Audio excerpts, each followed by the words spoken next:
Nós estivemos em Brasília falando com o presidente Lula e no momento foi abordado ali violência e tal, a violência que está na televisão. E nós discutimos vários assuntos. Eu falei, presidente, é mais fácil acabar com a violência que tem na rua para que não chegue à televisão. Também falei sobre alguns assuntos ligados porque você controlar noticiário de televisão, por exemplo, política, que tem de político ladrão, inclusive alguns presos, não é verdade? Se você deixa de dar notícia de polícia, tá? Você deixa de dar notícia de política, porque tem político corrupto também, entendeu? O Nelson Rodrigues já dizia, a sociedade só é legal quando você expõe os seus podres. Deixa eu ver essa entrevista que eu fiz com a brilhante equipe da Band, capitaneada pelo Mitre, lá com o Zé Emílio, os nossos dois diretores, e o Canal Livre foi apresentado pelo Joamir Betti, estive lá com o Boris e com o Teles também. Vamos ver na tela. E dizer para você que eu estou convencido que o século XXI é o século do Brasil. É o século de alguns países que não tiveram sorte no século XX ou que perderam oportunidades. E eu aprendi o seguinte, ninguém respeita quem não se respeita. A condição sine qua non para você ser respeitado em qualquer público é você se respeitar.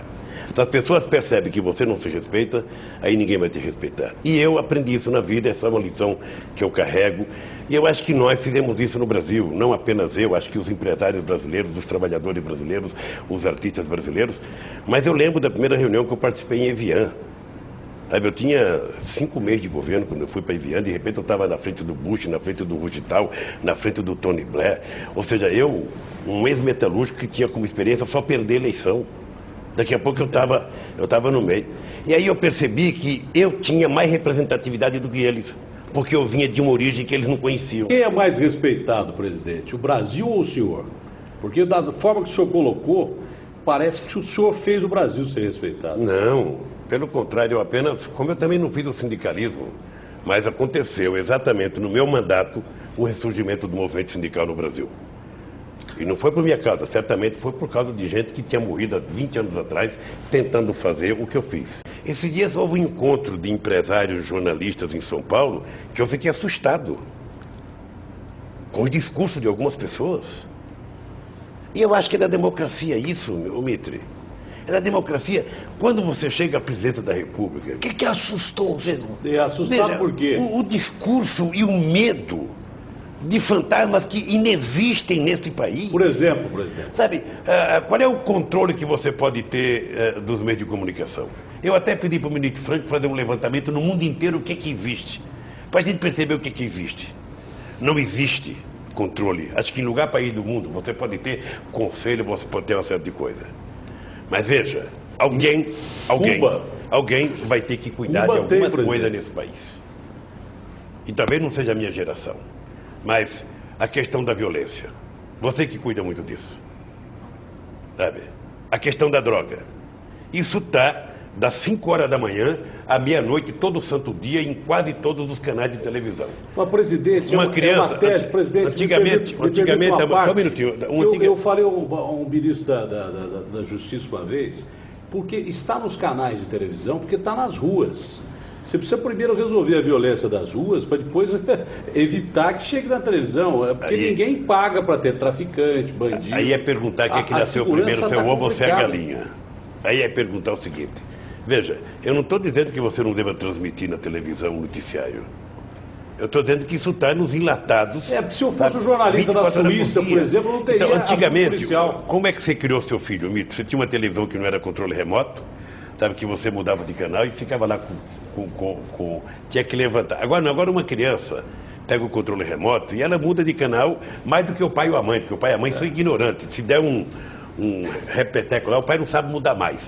Agora, um moleque de 10 anos hoje, ele vira do avesso, entra em canal que você não sabe como entra, sabe? E eu vejo televisão, então eu vejo a quantidade de tiros que tem, eu estou tomando café, a quantidade de tiros que tem quando eu estou jantando. Ou seja, o que eu quero dizer com isso? É que nós precisamos começar a criar coisas estimulantes, sabe? A paz, a educação, a cultura. Ou seja, e tentar fomentar muito essas coisas, porque isso vai formando na cabeça das pessoas. Mas também combater a violência. Agora veja, combater a violência é uma obrigação do Estado e da sociedade como um todo.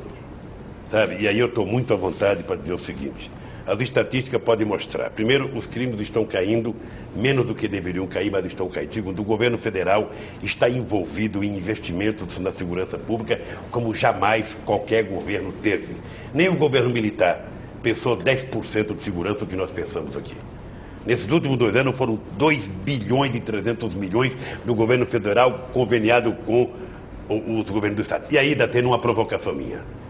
Te convocar. Eu vou ao Morro do Alemão esses dias, para você ir comigo, para ver o que é, sabe, as Mães da Paz no Morro do Alemão, o que é o trabalho que nós estamos fazendo lá no Morro do Alemão. Vamos subir junto? Vamos subir junto. Podemos ir, podemos ir em Santo Amaro, lá em Pernambuco, onde quando nós implantamos o Pronaf, diminuiu em 70% a violência no bairro mais pobre. Mas está dando certo essa ocupação do Estado das favelas? Está dando certo em algumas, está dando certo, mas o que dá mais certo, na verdade, veja, a verdade é que a Santa Marta está em paz hoje.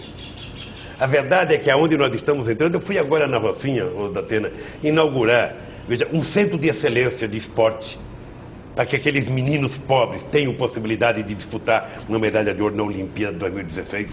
Porque eu fui inaugurar, sabe, a piscina lá em Manguinhos para as pessoas mais pobres, biblioteca, escolas técnicas, porque o Estado tem que se apresentar na favela não com a polícia e com tiro. Nós temos que nos apresentar ofertando àquele povo as oportunidades que eles não tiveram e por isso foram para Presidente, voltando então, à comunicação... É um trabalho, Datena, você que cobre muito essa questão do é um trabalho de longo prazo, é um trabalho de educação. Mas só uma colocação, acho... já aceitando a provocação que o senhor fez, mas só uma colocação rápida, porque o nosso programa, por exemplo, ele não só dá notícia de polícia, ele dá notícia de corrupção política, por exemplo. Tem muita corrupção política. O medo que a gente tem é que a partir do momento que você esteja cerceando um determinado noticiário, você deixa de dar outro importante. Porque hoje política e polícia parece que são a mesma coisa.